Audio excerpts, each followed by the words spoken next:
Hi there, welcome to the Noah Presgrove case. If I was to ask you the question, has there been major progress in moving in the right direction in recent time, whether that be in general or from the family's point of view, you can let me know in the comment section down below. But right now, I'm going to share with you my thoughts, a bit of a summary, a bit of a recap as to what's gone on in recent time with all the breaking news, the court documents, the papers, the language and the wording within it. Some have complained or at least critiqued and said there's mistypes and errors and exaggerated words and other forms of possible manipulation and other just incompetent mistakes. And because it's supposed to be all official and documented and of a certain standard because of who it's by, is it a bad look on certain people? Does any of it feel rushed, whether that be the wrongful death lawsuit or be this subpoena, I always pronounce it wrong, it's embedded in my mind, subpoena. The wrongful death lawsuit, there's been enough time. Now, there might be a time and place as to when it can and can't be done, but it just feels like there's been enough time for it to be implemented and so late on for it to be added and done and filed. And there are still some mistakes or slight exaggerations, at least from the general perspective, publicly speaking, because if there is any background evidence or material which reinforces to why certain defendants are responsible and involved in any of the little events in between which did occur, then fair enough, but at this moment, just not seen it. Welcome to the live premiere. If you're here, share your thoughts and reactions in the live chat box on the right-hand side of the screen. If there is time, I might look at the comment section from last night's video. If not the end of the world, because I did respond back to people's comments anyway. And once again, throughout this video or at the very end, you let me know, has progress been made, enough of it, or is it a little disappointing? Is it successful, underwhelming, or kind of average? If you have any questions, answers, additional discussion points, be sure to leave them down below in the comments. It will help with spreading awareness of the video and YouTube pushing it out there. I would like to add on with a little prediction before we go any further. But before I do that, I just want to say, if you want to catch up with the latest coverage on the Noah Presgrove case for the full playlist and additional loose videos of everything that I've covered and documented, you will find that top right corner where the I symbol is just up there. And if you want to support the channel, there is a PayPal link and YouTube channel membership in the comment section below, pinned message. Big shout out to those that have been watching in recent time. And I don't know if anyone knows, but I have adjusted my live premieres about kind of like an hour or just under an hour later because of UK timing, British summertime and all of that. It seems to be working at the moment. I think the last video that I did live premiere wise was at 21:15 or 21:30 in that time frame period, and it was about 13 people watching, and then once it got to 2200 hours there was 35 people watching. So I guess viewers are getting used to 2200 hours, the timing, UK based timing of live premieres. I will continue with that, and then I can shift it back earlier if need be. It's no problem for me personally. I just want to get the timing just right so as many viewers can watch live in the moment and share their thoughts without missing out. And if in the future I need to push it back any later, I might not be able to attend the premieres, but I will do it if it means more people get to see it in the moment and react, because it's during live premieres when some never seen before discussions and talks come about. It's quite important, and I might have to look back at the live stream that I did, the live chat there. There's some interesting ideas generated. But with that being said, the prediction, what I want to get into first of all, is that depending on how other true crime cases go, it could lead to more traffic in the Noah Presgrove one, because one, it's in the US, so it's going to tick the boxes as in people's interest. Most people, even those from the UK, will flock to cases in the US because as much as true crime, as big as it is around the world, it occurs anywhere and everywhere, every minute, whatever. Most people are interested and will focus specifically on the US because the cases are either more high profile, more popular, more damning, important, shocking to some, documented more, court-related live streams and all that, where maybe in the UK and elsewhere there's restrictions, limitations, it's not as open, a bit more tight-knit, awkward and boring, and to be honest, when you do it in your own country, it puts a target on you, right? You got to always take that into consideration. That might be why most people will cover stuff from the US side. But beside that, with the Idaho 4 case, and maybe, well, Sebastian Rogers, that's not really true crime, that's just a missing person. But the Idaho 4 case, if it does get wrapped up, if it does reach a head or a conclusion, or a big standstill, all the other channels and big people out there that have been covering that are likely going to cover the Noah Presgrove case because they already have done once or twice before. Is that a good thing or a bad thing? It's a good thing.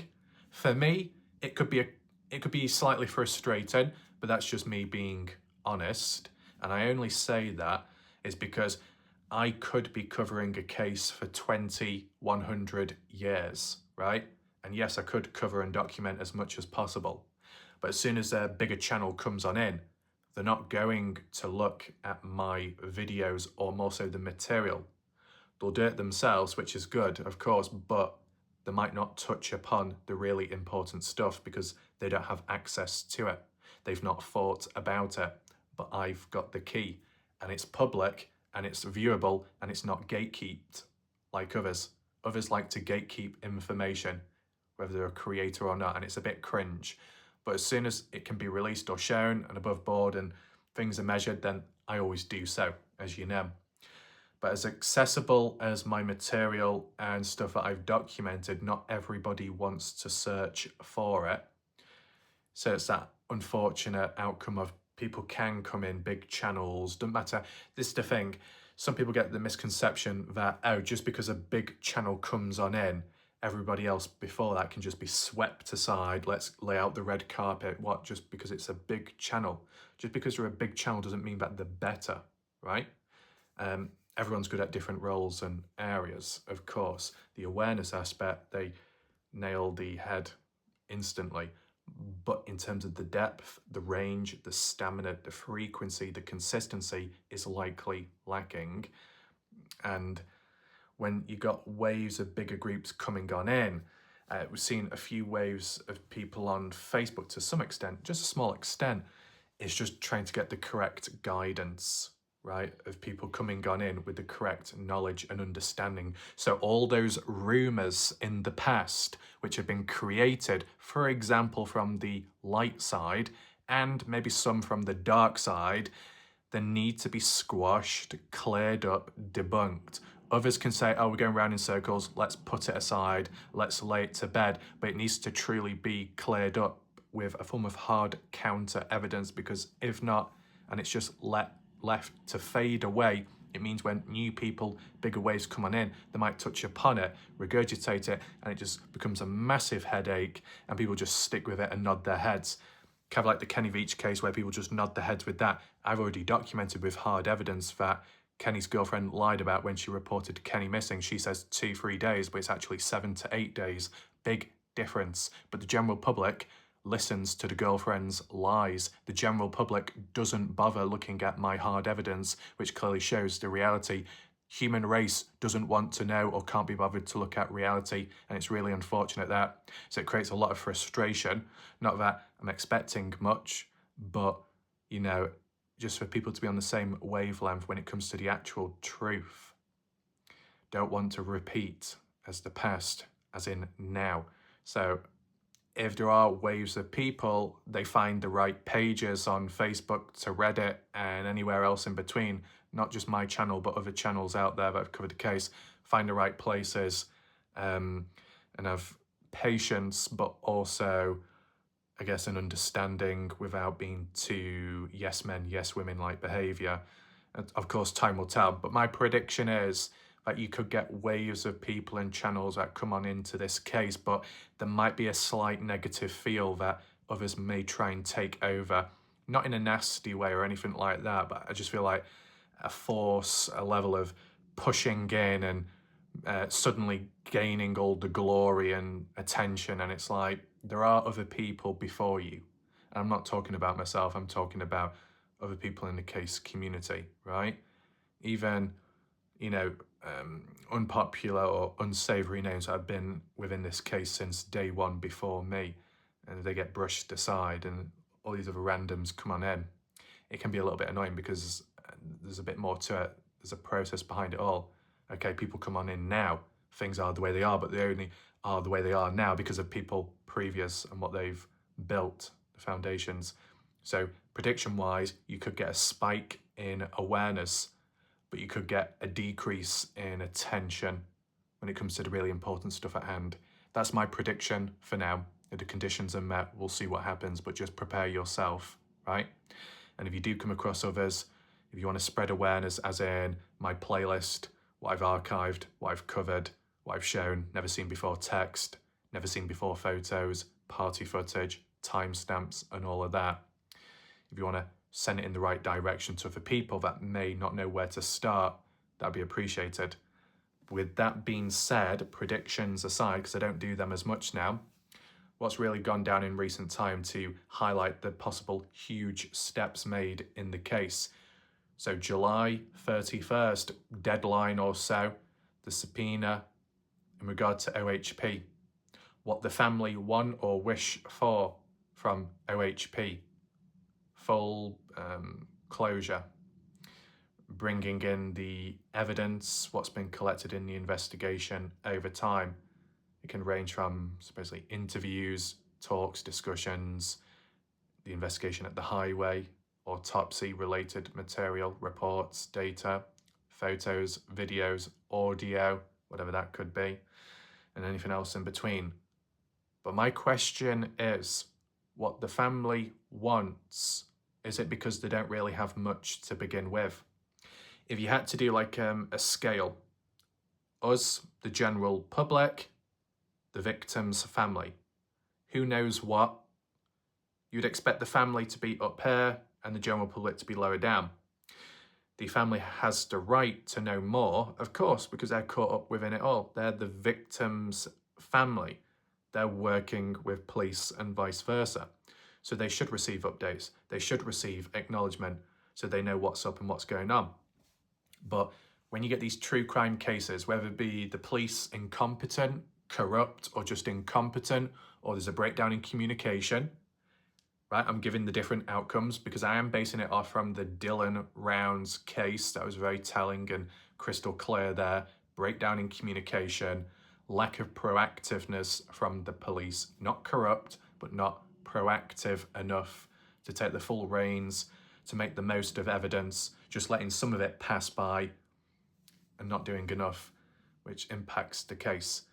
And then how the parents are treated by police or talked about behind the backs or laughed at and other things along the way. Unprofessional. How unprofessional is it within the Noah Presgrove case? Well, I'm sure a range and variety of people will have different things to say about it. Some good and others mainly bad. But in terms of the family, where are they at with knowledge of evidence in the case? To want to have a subpoena, to want to have disclosure of evidence and material collected and gathered by OHP, we just want it all or as much as possible, makes it sound like that the family is hungry, that they just don't have enough. They don't have enough to be satisfied, hence why you got the wrongful death lawsuit being filed, hence why you got this subpoena. That if they already had enough evidence to work with, whether it was in their favour, whether it was what they expected, as in possible true death, foul play, or if it was a complete opposite, accidental, if there was enough evidence to support one way or the other, regardless of what the family believed it to be, if there was enough, then there probably wouldn't be a need for a subpoena, there wouldn't be a need for pushing maybe a wrongful death lawsuit. So when you're starved of knowledge, starved of evidence, and you feel you're in the rightful place to have it, to know what's going on, action can be taken.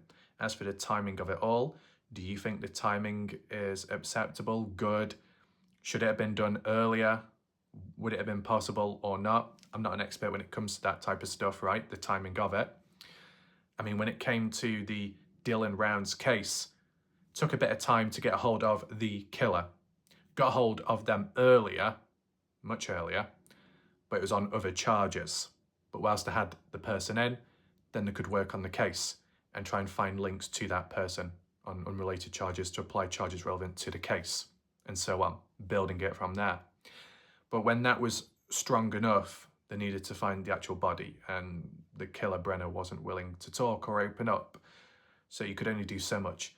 So there was like delays when it came to the hearings, the preliminary hearings, the court appearances. Those hearings, where you call it pre-trials or anything like that, really delayed, really dragged out, took forever, right? Or at least it felt like that. And that's whilst they had the killer in the hands behind bars or in Weber County Jail, right? They had the right guy, the right person, and it was still dragged out. Probably as you might expect to some extent.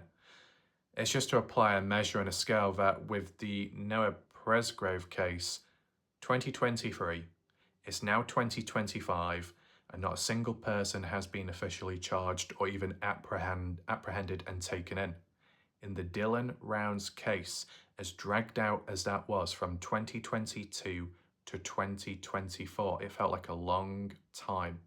I believe it was April 9th, 2024, when there was negotiations made, charges were lightened, a plea deal, I believe that's what it's called, a plea deal was made, and the location of where Dylan's body was to be found at, Brenner opening up.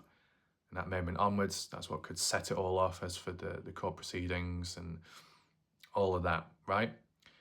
But in terms of when Brenner was taken in by police on unrelated charges, it was like a week or a few weeks after, the case started.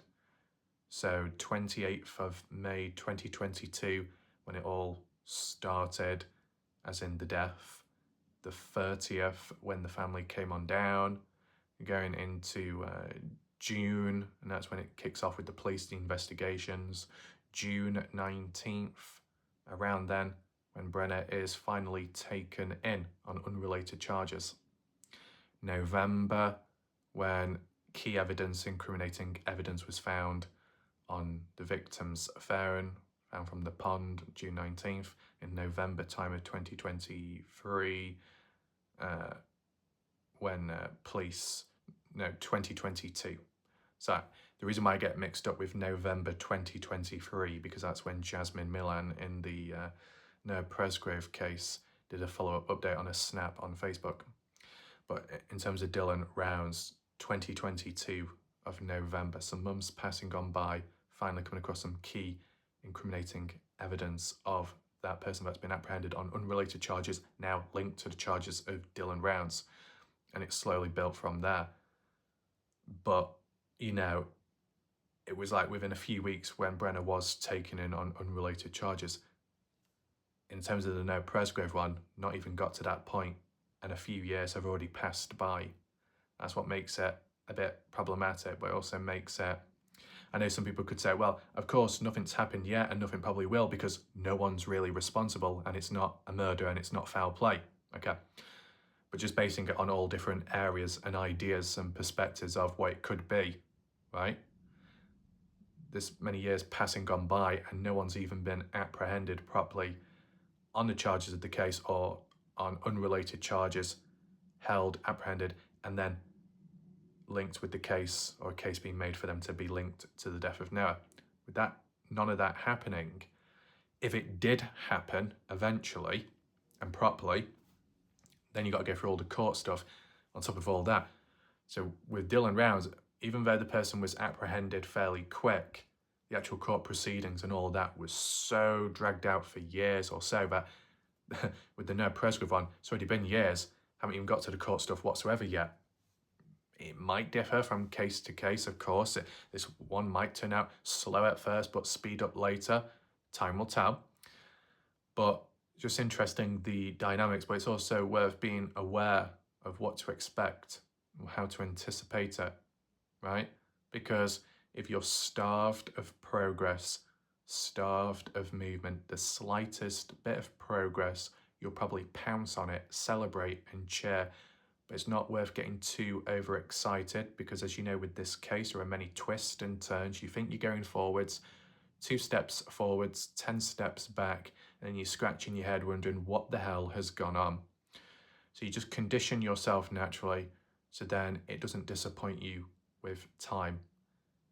There's been quite a bit going on recently when it comes to the family aspect, when it comes to news articles, when it comes to official documents and coverage. That's all good, something you would have hoped for continuously throughout the case, or back in 2024 a bit more often besides the official autopsy report being released. So you're going to get these waves and bursts, which is good enough, but would have been better if there was a bit more communication and just coverage. But then again, it depends how popular the case is. Other cases out there that are more popular will also receive more media coverage as well online. It's popularity contest, it's what sells. It's not all about YouTubers and content creators benefiting from a death of someone. People seem to neglect and forget all the professional media outlets and news groups that may prioritize one case over the other, may go on about it over and over and over again because it's just so more popular, it drives a bigger audience. But something like Noah Presgrove, you compare Idaho 4 to Noah Presgrove, Idaho 4 will absolutely crush the Noah Presgrove case in terms of popularity. All cases are important as each other individually, but in terms of the popularity contest, you can see the big shift and change. Hence why with some cases, at some point people will cover it, they'll move on, more so than moving on, because they realise the case is dead, statistically dead, and yet people like to bash me and label me. Yet you look at my channel and how I've covered it, then you look at the statistics, how it dropped, right? That should be enough to put me off, right? You know, be disappointed. Oh, look at that video, not performing well. Oh, not many people watching anymore. Still here, still making videos, still trying to learn and trying to keep it alive. So, and I think that's kind of happened in some way, because as low as it's dropped, it's gone back up in recent times. So there is still that interest. And as said, sometimes when the more important material that comes out tends to be later on in the case. And I'm not saying the obvious as in, well, it takes time to build a case, then eventually you get to the main part, and then there's the justice part, then there is the people being sent down and the court interviews and all that. No, I'm not talking about that. I'm talking about independently, individually, when it comes to new findings, new perspectives, picking up on, in the background, never seen before text, Snapchats, which weren't released or couldn't be at the time, but are now available or were within the last month or so, or two. But by then, people may have got bored of the case, which is understandable. It's just unfortunate timing that some of the most important stuff that comes out is at a time when people have lost interest. But it's covered on my channel. People can always go back to it and check it out if they want.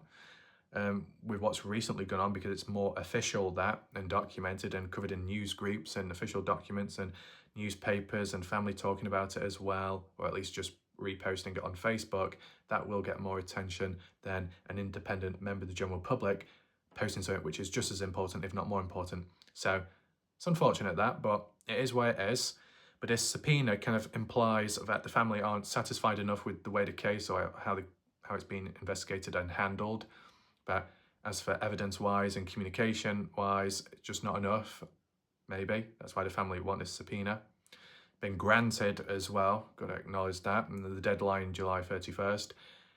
Unless I read it wrong, what's the ultimate penalty if OHP fails to comply?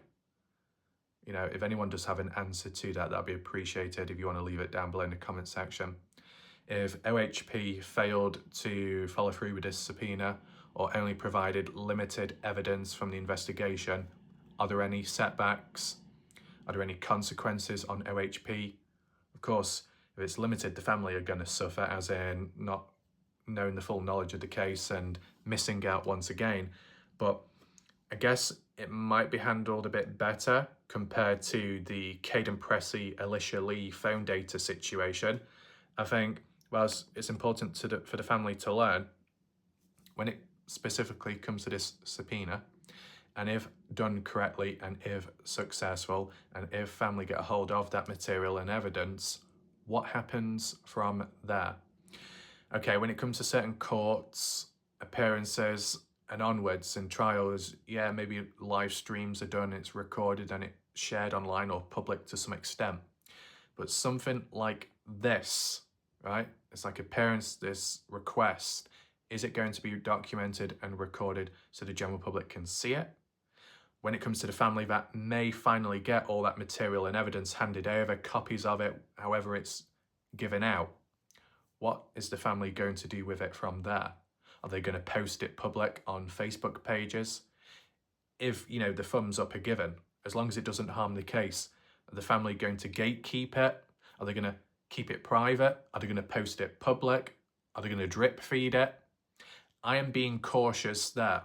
See, at the end of the day, the family doesn't have to do anything. Maybe the family doesn't have to owe anyone anything. As long as they get what they need, that's what's most important. Kind of like how Caden Pressey was saying, oh, I'll just post my phone data public so anyone can see it. But shouldn't it be more prioritised for the family? And for Caden to say, I'll just show it to anyone and everyone online, it's kind of, in some ways, disrespectful to the family, because they should be the ones that always receive information first before the general public does. And because of how this case has gone, at times it's felt like that the general public knows more about the case than the actual victim's family does. How true is it? Who knows? It just reminds me back to the Dylan Rounds case. There was members of the general public and some creators that seemed to know more inside information from the police, from the suspects and beyond, more so than what the victim's family knew of. But in the end, it turned out to be a load of bollocks and rubbish. Did no good whatsoever. Incompetent humans. Let's hope it's not like that completely with the Noah Presgrove case, but you can let me know your thoughts below in the comment section, whether you think that there's a lot of hot air, whether you think that there's a so-called wannabe experts. It might have been more known in previous cases, but when you get a new viewer, a new channel, a new commenter on a post or a page somewhere, a new account, granted, maybe they've got previous accounts beforehand, who knows, but you've just seen them for the very first time. They might even say that they're new to the case, but the way to talk and the way to speak, they seem to know everything in a matter of a minute. And it's like, how does this person know everything, or supposedly know exactly what's going on? Were you there? Do you know more? Weird behaviour, but not seen it as much this time round. So it's interesting the way the dynamics and the way things are in the case and community at this moment in time.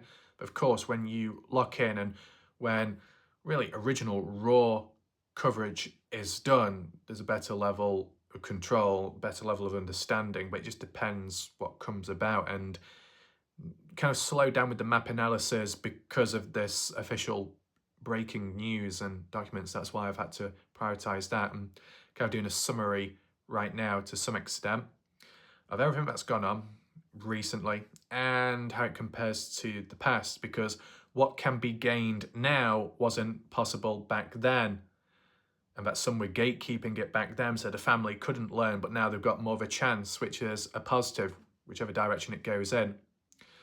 So when it comes to certain keywords within the subpoena, the court documents, what we're reading mentioned about no murder charges and conducting, concluding, and somewhat satisfied with that outcome, as in OHP, and I believe it was Brenda. And this is just an interpretation only, that I think what Brenda was referring to is maybe no murder charges and defendants aren't charged with any of that, but defendants are still listed for a reason and maybe not mentioned in those specific documents, but at some other point, in some other way, there could be additional separate charges, criminal charges, which could be applied onto those defendants for different reasons, whether that be the social hosting, to do with alcohol-related stuff, and anything else in between, if there is anything, right? That's, I think, how the interpretation came about. Yeah, mentioning about the murder charges, but before that or after that, it mentioned about criminal charges. Criminal charges can be seen as more vague and open to anything that breaks the law, goes against the law. You can be charged for it. There's a level of consequence and punishment for that. Severity can vary depending on what act you've committed, what rule, law you have broken. And in terms of like a murder charge, that's one of the more serious ones, really high up there. in terms of a social hosting charge, still just as important and serious, but not as high up there. But there might be a perception that if you combine it to leading to the death of someone, it's just as important as a murder charge, where it's all by the hands of the same person or association and links. So it's also important to acknowledge that, okay, no murder charges in the subpoena, even though, I mean, has it been worded as no murder, no criminal charges whatsoever? Has it been officially worded like that before this subpoena documents came about? Did it come out before the wrongful death lawsuit? Because when it comes to actual words said officially and documented, I've not really seen enough of that. I've seen a lot of people in the community talking about it, paraphrasing it or re-quoting. It's not enough, is it? You want to hear it from the horse's mouth. I haven't personally, maybe you have. It was the first time me seeing it in official wording that there was no criminal charges on the defendants, even though the defendants' names are brought up because of the whole, I guess you could call it, counter wrongful death lawsuit, which has been implemented, highlighting those who should or could be responsible directly or leading up to Noah's death in some way. And the subpoena does mention those defendants' names, but also acknowledges that, based on how OHP has conducted and concluded, that there are no criminal charges to be applied on those people at this moment. That's the key word or line, at this moment, meaning at any point in the future, things can change and it's always still possible. And whether it be mentioned in those documents or a previous one, what we looked at just recent, it was mentioned that if you have any additional information, if you have anything new, feel free to reach out to OHP or to certain specialised groups, phone number, email, this and that. Meaning, I mean, what's the likely chance that would happen? Maybe not high, but it just means that whilst OHP may be somewhat happy and satisfied with the investigation and how it's gone, even though by the hands of the general public and family, they're not quite satisfied. But anyone in between, if they know of more and providing they actually have evidence, proper evidence, they can just reach out. And then from the looks of it, police are willing to look back into it and open leads and expand elsewhere just in case. So there's still that openness. There's still those possibilities of change, whether that be because of new people reaching out and new leads down the line, or if it be previous stuff being looked back into or cropping back up again, which may catch the attention of police. I think what we need to acknowledge, because it's a bit crazy, but when it comes to people more so from the light side that have accused corruption with the police, that dark side people, those within the case, partygoers' families and parents, which are rich and have deep pockets, claims made that those sort of people have paid off the police, hence why not much has been done, no arrests are being made, and pushing the whole foul play of staging a hit and run. Well, let me tell you something, okay, because it's pretty common sense. If the dark side and partygoers and parents and anyone else in between staged a hit and run, and they were going along with that as well online, on social media, constantly saying, well, I think it's a hit and run. It has to be a hit and run, right? Like how Stevie Howard did, like how Jack Newton did to some extent, but Stevie Howard was really all in, locked in on a hit and run. And let's say it was staged, and let's say that those people that staged it or those connected to those that staged it, as in parents, were paying off the police to look in other directions, turn a blind eye. If that really happened, and if you really believe the police are so corrupt, then how come the police early on ruled out a hit and run? If there was foul play, if there were a set of people, a group that wanted it to look like a hit and run, and they also directly or indirectly paid off police, you would expect the police to keep it on the table and not to rule it out immediately. So what? The police get paid off by the families, paid off by partygoers, paid off by deep pockets to turn corrupt, to turn a blind eye, to go along with the hit and run theory cover-up, staging, and then for police to then say, you know what, officially we're ruling out a hit and run. Yeah. If there's going to be corruptness, if you're going to get paid off, you'd expect it to be followed through with. But from the looks of it, police ruled it out quickly. So it just doesn't link to being paid off because the police didn't act in that desired way. They went against it. They ruled it out. So just based on that particular point, okay, and a little observation, hopefully it's clear enough to people there. So we mentioned about evidence, lacking of it, which follows up with the family wanting more, and hopefully that helps. As to how it will be distributed and where it goes, and if it's public at any point, bit of a mystery at the moment. Mention of no murder charges, no criminal charges more so at this moment in time. Good language, appropriate language used, and because no one has been apprehended or taken in, it makes sense as to why there's been no charges. Yeah. I guess when it comes to just looking at the wrongful death lawsuit, the attempt, the aims behind that, what the family believes, the attorneys believe in as to who could be responsible, to counter it and say, hey, look, I think you need to take another look back at this because we've got a case, we've got points to put across, if you believe in it or not. But the documents and words within the subpoena says, well, from what's previously been done, I guess, the police, no charges, no criminal charges in any direction. It could link, it could explain. Just, I know the order isn't in the correct order, but if it's been mentioned before this, or at least the family heard about it, that there's been no charges whatsoever, not even the social hosting, I can understand that pushing the family in pushing and creating the wrongful death lawsuit in that correct order. I haven't seen it in that order because I've just not seen it officially worded that way. I'm just being honest with you, but it would make sense if that's how it followed. It's like countersuit in a sense. But then you might have a countersuit to a countersuit of if anyone is innocent, not saying it with, certainty, but random example like Caleb Newton may have been dragged into it, been blamed, responsible for this or that, even though he wasn't physically there, supposedly, right? And if it damages his physical or psychological health, damages his reputation, damages his social contacts, and maybe monetary, money-based in some sense, that, I don't know, could people countersue? Would it lead to that? I mean, what I'm still interested in, and it's never been explained, is when Brooke Bounds-Carter passed on a message to someone, general public, on Facebook in regard to Noah's family.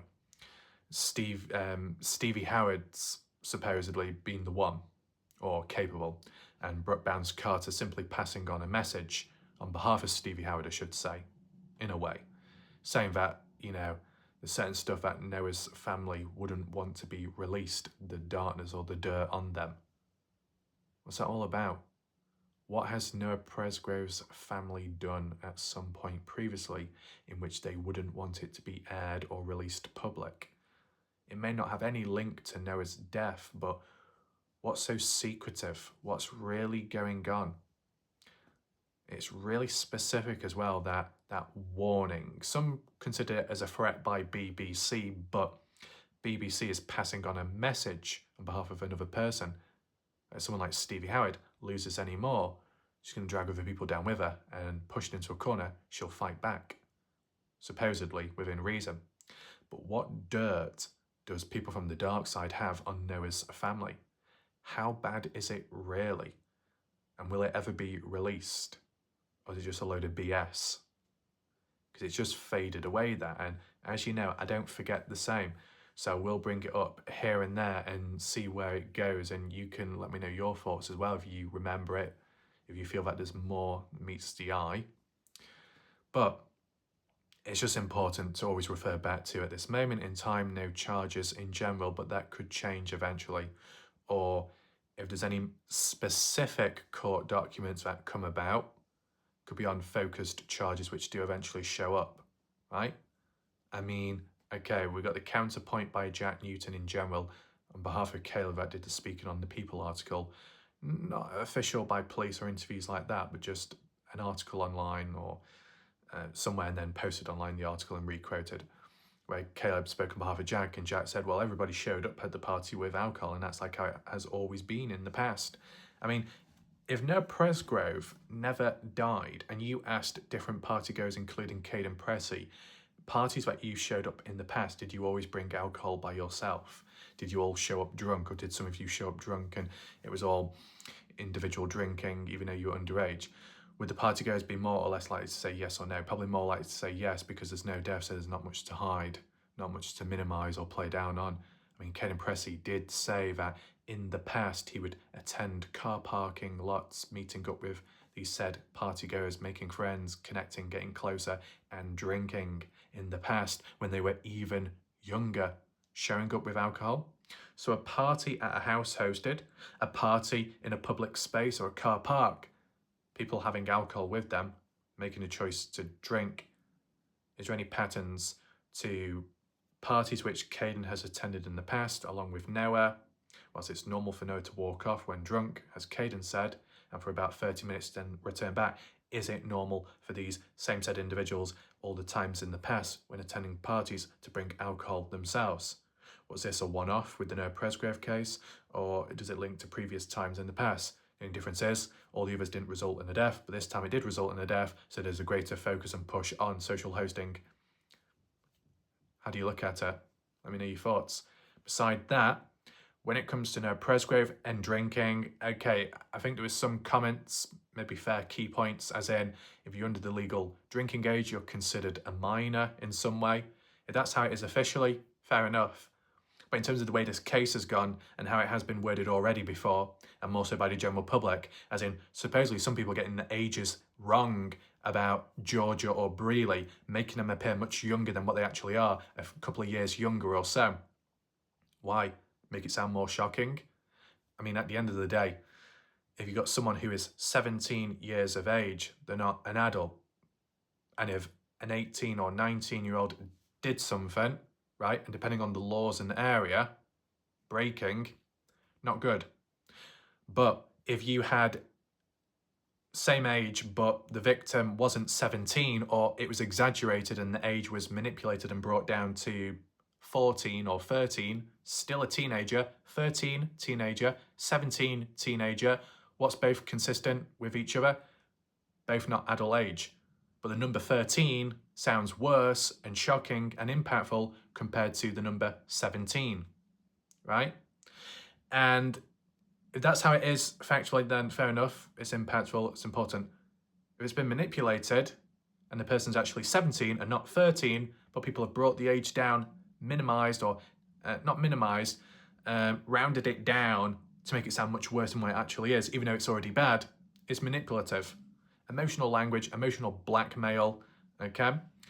With the Noah Presgrove case, you could argue that. With the subpoena, the documents mentioned describing Noah Presgrove as a minor.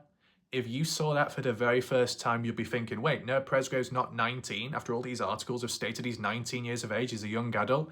No, he's a minor. To be a minor, you've got to be under the age of 18 or so. 17, 16, 15 and downwards. So it's making Noah Presgrove appear even more of a vulnerable person than what he already was. Now, it's convenient, though, to call Noah a minor to make him sound really vulnerable and weak and not able to make his own adult choices or decisions, because supposedly he's not an adult, even though he is, technically. But to describe him as a minor, it benefits the wrongful death lawsuit, as in it was worded as Noah Presgrove was promised copious amounts of alcohol on top of being forced fed alcohol. Interpretation in terms of my wording there, but that's how it comes across in the wrongful death lawsuit. Being forced fed alcohol on top of him already being drunk, unable to make his own choices and decisions, other people taking advantage of Noah, giving him more and more alcohol to make him weak, to make him vulnerable, an easy target, and that's why he probably died. Because he's a good wrestler, he's able to defend himself, he's dominant, he's physical, he's strong, he's healthy. So let's make him drunk as much as possible so then we can take him down easier and destroy him, right? And you look at the subpoena, oh, Noah Presgrove labelled as a minor. So you got a minor promised alcohol, a minor force-fed alcohol, a minor that's been slapped at the party, a minor that may have been attacked, killed and disposed of. That sounds so much more shocking than a 19-year-old that went for it, doesn't it?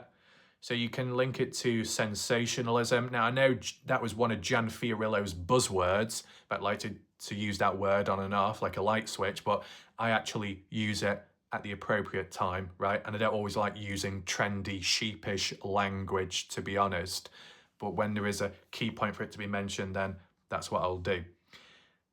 And, you know, maybe not everybody will interpret it. People will say, well, a minor just because of under the legal age of drinking. Okay. But in other ways of looking at the meaning of a minor, despite Noah being 19, seems like a desperate act to make Noah look younger, more weaker, more vulnerable, more emotional, more gripping, and try and link it more so to the wrongful death lawsuit. I mean, who even wrote up that Noah was a minor? Because it is subpoena, and like what's been mentioned previously or requoted by the police concluding, right, no criminal charges. Obviously, this subpoena and what's written within that, those areas aren't going to match up with the family or what they want or wish for. I mean, would Noah's family consider Noah a minor or a young adult? I mean, it sounds stupid asking that question, but who's really pulling the emotional strings, right? Moving on, the other wording described that Noah Presgrove was assaulted. Okay, assault, beaten down, could be the same thing to some extent, but there might be some exceptions in terms of wording. I mean, actually, to be honest, there are exceptions because a beat down is more specific compared to assault. Assault, where you may lay your hands, a form of physical contact made upon somebody without consent and in a kind of like forceful way, maybe a threatening way, form of physicality. You can have minor assault, major assault, and beyond. Just simply slapping or tapping someone you can get done for assault, depending how sensitive the person is, as you know, right? So for Noah to be assaulted, and with the injuries, whether it's consistent with that or not, the injuries at the end of the day are pretty brutal. To be saying that Noah was assaulted would imply that there's a deeper type of assault behind it, and not just a tap or a touch or a slap, but punching and kicking and beating down and more. It's just interesting that I've not really seen the word assaulted used in this case from my memory. I've heard it mentioned that Noah Presgrove was beaten down, even mentioned by so-called experts, some that have suggested that pathologist, right? If you remember, was it Dr. Requero or was it somebody else that suggested a possible beatdown, 5 guys or so? In the wrongful death lawsuit, it's been worded as at least 2 of the defendants named, if not more. That could be a John, Jane Doe. It could be them. It could be Avery. It could be Jack. It could be Caleb. It could be, it can't, well, not that it could be or it would be, but, you know, in terms of those defendants' names and the mention of Noah being beaten down by 2 of them, 2 of them that would have had to have been on site of the property or nearby for any of that to possibly happen. But are you surprised how it was worded, that Noah Presgrove was assaulted? Have you seen it worded like that before, or is it new to you as it is to me? A beatdown is quite specific. Assault is a bit more vague. Does that imply a lack of confidence, as in what they truly believe has happened to Noah? Like a step back, backtracking from what specifically happened from, oh yeah, it was a beatdown, clubbed to death, kicked on the ground, bitten, whatever, torn apart. Oh, no. It was actually just an assault. Careful with wording, lack of confidence, lack of evidence to support it. Who knows? It was different language and wording for once, caught my eye. The family and all that evidence, will it be enough at the end of the day? Certain evidence like the geofence or the geonet, the phone data, the phone pings, which would show partygoers, as long as their phones were turned on, right? If certain partygoers' phones were turned off, you're probably not going to get much from it whatsoever. If certain partygoers went to certain places but they left their phones behind, it's pretty much pointless, right? Like with Noah Presgrove. If Noah Presgrove walked off with his phone in his hand or in his pocket, One, would the phone have been more or less likely to have gone missing if Noah had been killed in some way? And two, would Noah's phone have, if it was retrieved and not tampered with, would Noah's phone have led to any more breakthroughs if he had it on him at the time of his death or not? It would at least monitor and track his ping as to where he ended up at a certain point in time. Yes, that could have been quite helpful to figure out how much distance did Noah cover from 3:30 to 3:41, for example, and then beyond. And then what's the next time he started moving? And if he moved at all? Just based on this theory that if Noah had his phone on him, phone pinging along as he's walking, then stops, and then if he died there, then if he was moved onto the highway as a form of staging and tampering and staging as a hit and run, likely if the phone was to be left behind, the phone's static, not pinging anymore, but for Noah to still move on onto the highway, could come across more the feeling of foul play. I'm not saying that did happen, but under conditions if Noah had his phone with him, it would have told more of a story. But if Noah's phone was left behind, Noah's phone isn't as linked, or it doesn't tell us much of a story to Noah's death and where he ended up at, location based. If there were other party goers that were present around Noah at the time of it or beyond, and even those that claim to go searching looking for Noah, if they had their phones on them, then it can back them up as to where they were and what they were doing.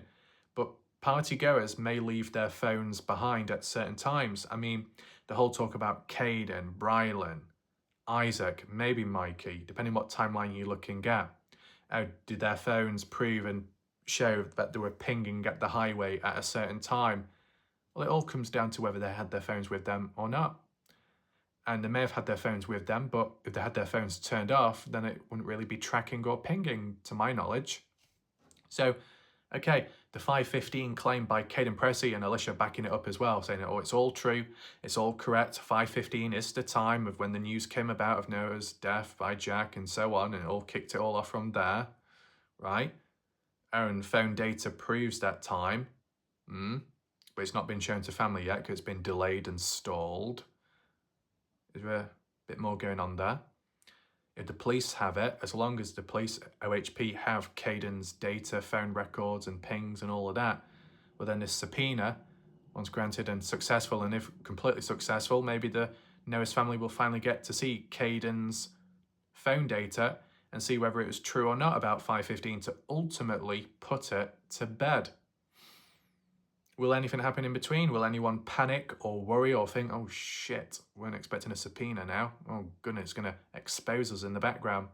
Who knows? I guess time will tell. But it all comes down to if party goers had their phones turned on, first of all, for the pings, the tracking and the rich data. And then whether they had their phones on them when they were on the move. Because if they didn't, one or two of the boxes ticked, it's not good enough, not going to show enough. So expect limitations and possible disappointment just to protect yourself. That's what I would say, at least. The most important person to not have their phone with them was Noah Presgrove.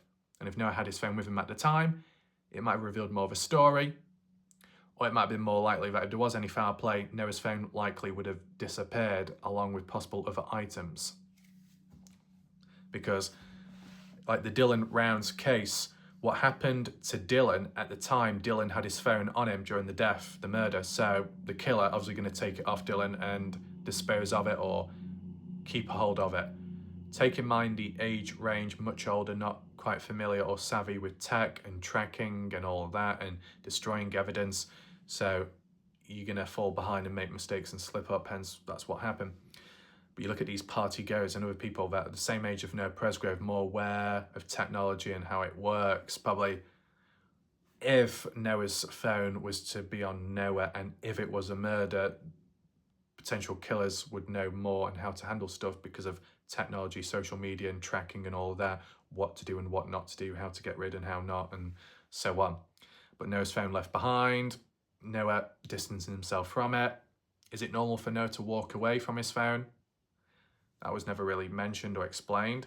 Was this a one-off, or would Noah normally walk away and leave his phone behind? I mean, whether you're at a party with friends or strangers, you think you wouldn't leave your phone behind just in case someone stole it. It's a valuable item, right? But if you're in a mood or you're drunk and it's tense in the moment, heat of the moment, you might not be thinking clear and you might rush or forget stuff. There's always that got to be taken into consideration. But like when it comes to Alicia and Caden Pressey, the whole phone data debacle, Caden publicly stated and gave his word online, documented on my channel, my live chat premiere that time, that Caden was going to download Apple data, post it public, not even share it with Noah's family privately, but just outright post it public. Has your word, has his word, follows through with it. Nope. Straight after that, completely quiet, radio silent, and that's it, the end. What was the point? What's the point in making a big promise and statement like that and then not following through with it? Really damages credibility. It's not an attack. It's not being nasty, as sensitive as some people may be. It's a factual observation. What Caden said is what Caden said, and what he promised is what he promised, but he didn't follow through with it. So what's the point saying it in the first place? Right? With everything that's gone on before that, you're going to make a bold point, a bold move, got to follow through with it, because if you don't, it's just going to destroy your character even more. Right? In terms of Alicia, there's conversations in the background, there's screenshots, I believe with Robin Smith, kind of crossing over communication as in, yes, you can come on down, we'll arrange a time, Wednesday, come on down, meet up, some months ago now, and follow through with it. Never happened. In between, a link sent over expired. What's the whole point of all that? Stalling, delay tactics, trying to appear as if, yeah, you can have it, appear proactive, appear caring, but little delays and adjustments here and there because it isn't looking too good. Still want to appear helpful and caring, but also want to delay things so then the family don't actually see the real truth, because it would expose possible lies or mistakes made, which turn into one big lie and could have detrimental impacts on certain partygoers, maybe. One big mess. And let's not forget, because I think people from the light side don't acknowledge it enough, Caden Pressey made a public statement that police have never taken his phone, never been analysed either. Alicia has stated police obtained Caden's phone, analysed it, and it backs up 515 being correct and true. Who is telling the truth? Why can't people, not people on my channel, but people elsewhere, why can't people accept it and acknowledge it? That what Alicia states is vastly different to what Caden states. Caden words it as if the reason why his phone was never taken by police and never analysed is because police don't see him as guilty. Okay. But Alicia is wording it as, well, police did take the phone and did analyse it and it all checks right with Caden. But if Caden's telling the truth and Alicia's lying, why? Because Alicia wants Caden to appear and look more innocent? It's just adding more suspicion and adding words or false claims made. Protecting, but actually doing the opposite, making it worse for Caden. There could be numerous reasons why Caden's phone wasn't taken by police, different outcomes, but if Caden was to say, my phone wasn't taken by police nor analysed because it's deemed as, I'm not a person of interest, I'm not a witness, I'm not that important to the case, well then why talk so much then, and why put yourself out there so much then? And why have the right in stating that you're right and true in what you say and what you believe when it can't be backed up based on hard evidence and official evidence? Well, you know, can't have it both ways. Does that make sense? I hope it does. So with the Caden and Alicia phone data debacle with Noah's family being messed around from the looks of it, delays and stalling tactics, that we're through this subpoena, possibly the family will finally get it. If what Alicia says is true, the family will get it by the police because it's already been processed. But if Caden Pressey is correct, that police have never taken his phone and it's never been analysed, well then the family of Noah won't find out whether Caden's timeline of 515 is right or wrong.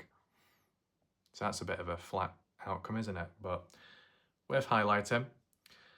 In terms of some side stuff like the white shorts, and we'll just end on that. With the white shorts, like with what Lisa has said on my channel comments, that there's no proof or evidence of it, it doesn't exist. The thing is, when you're in a situation where there's no evidence to support whether it did or if it didn't happen, it's unknown of, you can't state that it doesn't exist whatsoever. When you're dealing with the unknown, the uncertainty is kind of 50-50. It could be true, it may not. It might exist, it might not, but you don't know for sure. Time will tell. It's been said that there is footage of white shorts or clearer footage of it out there somewhere. There was a time where there was a short clip which I saw and it was described as white shorts, but I did not see any white shorts whatsoever. Inside of the house, no topless, no white shorts in sight, but the angling of it was poor and the quality was poor. In terms of actual proper footage of white shorts, I have not seen. But it's been claimed to exist, but it's not been able to be released yet till this day. So I don't know when or if it will happen. The way you can word it is that the claim of Noah Presgrove caught on camera wearing white shorts, which were Jack's, which were later to be found at the highway, which would probably go against Caden of the black shorts, meaning that how Noah died wearing white shorts and ended up with the white shorts in the middle of the road. That's kind of interesting in a way, depending how you look at it. Going against Caden Pressey once again, that publicly speaking, there is no public evidence to say that Noah was wearing white shorts or, like that. But in the background, there might be an alternative story, but you can't expect the general public to know that or believe in it when they've not seen it. So it's a waiting game. If the police have it, at least, maybe through this subpoena, the family may obtain it, because it did mention criteria of evidence, photos, videos, things from the highway, the investigation, interviews, audio, material, autopsy, what's been collected.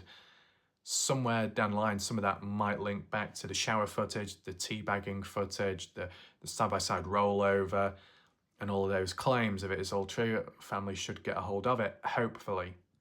And then we'll see where it goes from there, or how it's handled.